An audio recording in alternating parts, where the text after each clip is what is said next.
Yn ymuno a fi nawr am sgwrs yn y fan zone yn Luzern, mae legend go iawn. Laura McAllister, croeso i Luzern. Diolch yn fawr iawn, Molly. Fi newydd wedi cyrraedd o Byrn i Luzern y bore yma. So just trio soca lan yr awyrgylch yma, mae'n wych. Siwr allai di ddisgrifio yr awyrgylch yma yn y fan zone? Erbyn hyn, mae'n teimlo'n arbennig iawn, achos mae yna gymaint o fans sydd newydd wedi cyrraedd o Gymru, lot o teuluoedd, lot o plant ifanc a pobl sy'n just mor gyffroes i weld Cymru ar y llwyfan uchaf. So, mae'n edrych yn dda, siwr o fod, erbyn hyn bydd y lle yma yn buzzing. Weithiau mae'n anodd achos os does dim mynediad gyda chi i'r stadiwm, dych chi ddim yn gwybod lle i watch, ond fi wir yn meddwl bod y fan zone yn lle clas sydd dal gyda awyrgylch. Yn bendant. Mae mor nais i weld lle mae pobl yn gallu just dod a cael diod a cwrdd â pobl eraill o Gymru a just gwylio pethau ar y big screen a gwrando ar y DJs a'r band sy'n chwarae heno. Ond mae'n really bwysig achos mae'n ychwanegu rhywbeth at y holl brofiad o bod yn tournament ryngwladol fel y Euros. Chwarae teg i UEFA, fi'n gweithio gyda UEFA nawr. Y plug. Plug bach i UEFA. Ond mewn gwirionedd, maen nhw wedi wneud ein gorau i sicrhau bod y profiad yn cymharu â'r brofiad o mynd i'r Euros dynion, a mae hwn yn bwysig o safbwynt cydraddoldeb hefyd. Yn sicr. A pa mor bwysig yn dyfarn di, pan ti'n dod i pethau fel hyn, ryngwladol, lle mae lot o wledydd a lot o bobl, pa mor bwysig yw i ni ddod â talent Cymraeg i rhywbeth fel yr Euros yma yn Luzern?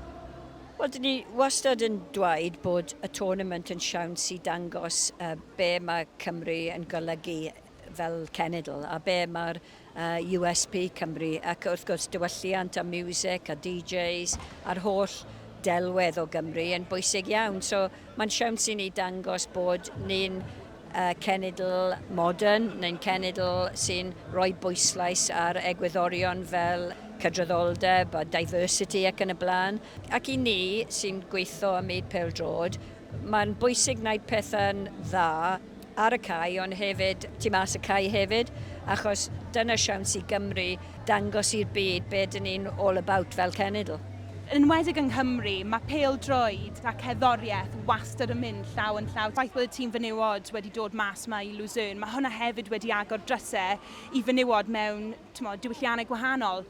Fi wedi dod mas yma i DJ-o, mae Alicia Scott yma, mae Marid yma, so mae fenywod i gyd o pob rhan o Gymru a pob, discipline wedi dod mas yma gyda'r tîm. Bendant.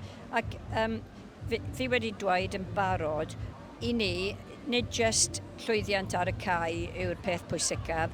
Mae'n siawns i ni dangos bod merched a menywod yn gallu gwneud unrhyw beth. Maen nhw'n gallu perfformio, maen nhw'n gallu canu, maen nhw'n gallu DJ-o, maen nhw'n gallu reoli sefydliadau. Fi'n aelod o'r bwrdd UEFA nawr, dim ond un fenyw ar y bwrdd mae wedi bod, dim ond fi. Ond dyn ni'n dangos nawr i'r byd bod merched yn gallu gwneud y penderfyniadau sy'n creu dyfodol gwahanol i pêl-drod. A'r un peth gyda diwylliant, music a popeth. Fi jyst moyn gofyn i ti cwestiwn. Fi moyn cymryd i'r reit nôl i'r ddechrau, achos mae Cymru hefyd yn cenedl llawn angerdd. O le dath dy angerdd di dros pêl-droed reit ar y ddechrau? Sa'n gallu cofio unrhyw pryd yn mywyd fi pan o'n i ddim yn chwarae pêl-drod a pan o'n i'n toddler bach yn tyfu lan yn Maesteg a Pen y Bont a'r Ogor.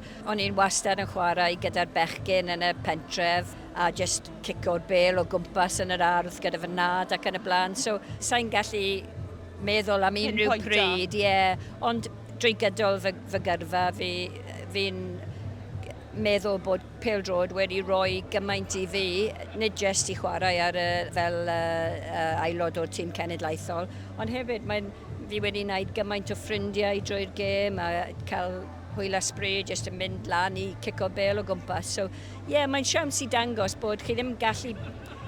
Dim angen i chi bod yn chwaraewr ardderchog i joio'r gêm. Mae'n bwysig i ferched, a'n arbennig ferched ifanc, jyst mynd allan a cicio'r bêl yn y parc a jyst cael hwyl ysbryd. Sut mae'n teimlo fel i ti, fel rhywun oedd pan o ti'n ifanc, oedd rhaid ti chwarae gyda bechgyn yn y parc, a nawr mae tîm fenywod Cymru wedi cyrraedd yr Ewros yn 2025. Fel rhywun sydd wedi mynd ar y siwrne yna, sut mae'n teimlo fel i ti i weld nhw yma yn Luzern?